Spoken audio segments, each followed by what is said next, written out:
नमस्कार। क्रिकेट में कभी कभी ऐसे मैच हो जाते हैं जो उम्मीदों के बिल्कुल उलट होते हैं। एक मुकाबला जो टक्कर का लग रहा था वो एक तरफा बन गया और एक ऐसी हार में बदला जिसने रिकॉर्ड बुक्स को ही बदल कर रख दिया। चलिए आज बात करते हैं एक ऐसे ही रिकॉर्ड तोड़ T20I मैच की। स्क्रीन पर इस नंबर पे जरा गौर कीजिए, 74। ये एक टॉप T20 टीम का अपने ही इतिहास का सबसे कम स्कोर है। तो सवाल यही उठता है कि आखिर साउथ अफ्रीका जैसी धाकड़ टीम सिर्फ 74 रन पर ऑल आउट कैसे हो गई। इस पूरी कहानी को समझने के लिए हमें शुरू से शुरू करना होगा।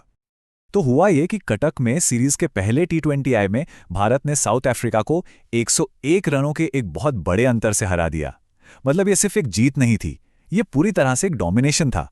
पर मजे की बात यह है कि इस कहानी की शुरुआत भारत के लिए भी इतनी आसान नहीं थी।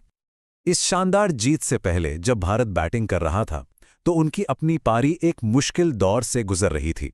कटक की पिच थोड़ी ट्रिकी थी, गेंद रुककर बल्ले पर आ रही थी और भारतीय बल्लेबाजों को रन बनाने के लिए वाकई में काफी जूझना पड़ रहा था। देखिए, पहले ही ओवर में शुभमन गिल का विकेट गिर गया। फिर कप्तान सूर्यकुमार यादव ने कुछ अच्छे शॉट्स जरूर लगाए, लेकिन वो भी ज्यादा देर टिक नहीं पाए। पावर प्ले जब खत्म हुआ तो भारत का स्कोर था सिर्फ 40 पर 2 और उसके ठीक बाद अभिषेक शर्मा भी आउट हो गए। मतलब शुरुआत काफी खराब थी और ये सिलसिला बीच के ओवरों में भी जारी रहा। हालत ये थी कि 14वें ओवर तक भारत के 104 रन पर 5 विकेट गिर चुके थे। उस वक्त ऐसा लग रहा था कि टीम शायद एक एवरेज स्कोर तक भी नहीं पहुंच पाएगी। टीम को किसी ऐसे खिलाड़ी की जरूरत थी जो आकर मैच का पासा ही पलट दे। और फिर क्रीज फॉर एंट्री होती है हार्दिक पांड्या की। चोट की वजह से एक लंबे समय तक टीम से बाहर रहने के बाद ये उनका कमबैक मैच था। और क्या कमाल की वापसी की उन्होंने। आते ही उन्होंने गेम का पूरा मोमेंटम भारत की तरफ मोड़ दिया। मैच के बाद हार्दिक ने खुद भी कहा कि वो अपनी बैटिंग से बहुत खुश थे और उन्होंने बस अपने शॉट्स पर भरोसा किया और वो भरोसा वो उनकी पारी में साफ साफ नजर भी आया। जरा इन आंकड़ों को देखिए, सिर्फ 28 गेंदों पर 59 रन, वो भी नॉट आउट। मतलब स्ट्राइक रेट 210 से भी ज्यादा का, 6 चौके और 4 छक्के। यानी 10 गेंदों में ही 48 रन तो बाउंड्री से आ गए। और इसी पारी के दौरान वो T20I में 100 छक्के लगाने वाले चौथे भारतीय भी बन गए। ये वाकई एक गेम चेंजिंग पारी थी।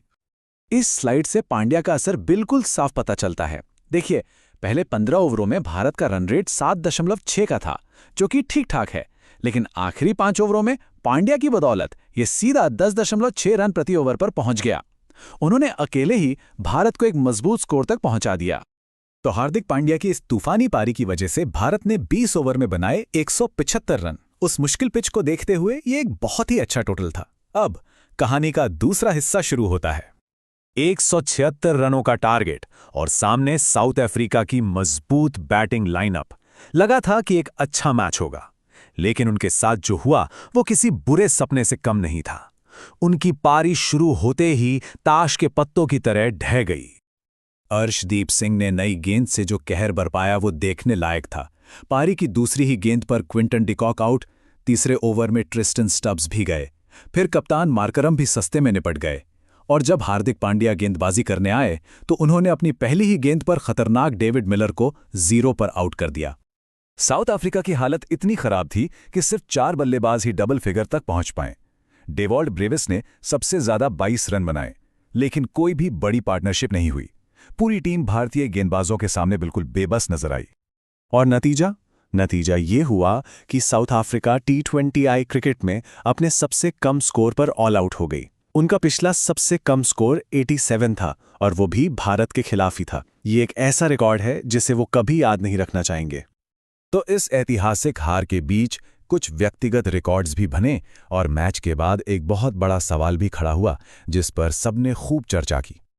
जसप्रीत बुमराह के लिए ये मैच हमेशा यादगार रहेगा। उन्होंने T20I में अपने 100 विकेट पूरे किए और वो ये कारनामा करने वाले सिर्फ दूसरे भारतीय गेंदबाज हैं।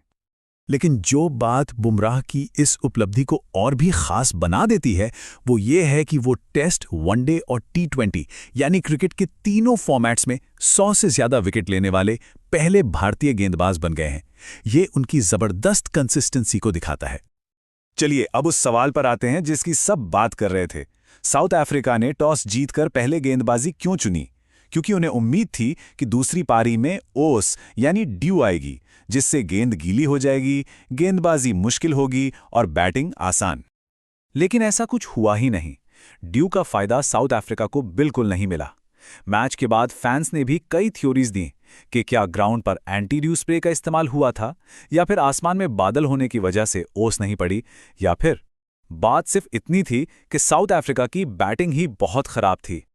और यही सवाल सबसे अहम है, क्या ये जीत भारत की शानदार गेंदबाजी और हार्दिक पांड्या के हीरो वाली पारी का नतीजा थी, या फिर साउथ अफ्रीका के लिए ये बस एक बहुत बुरा दिन था? शायद जवाब इन दोनों का एक मिला जुला रूप है। इस बेहद रोमांचक मैच की कहानी में आज के लिए बस इतना ही।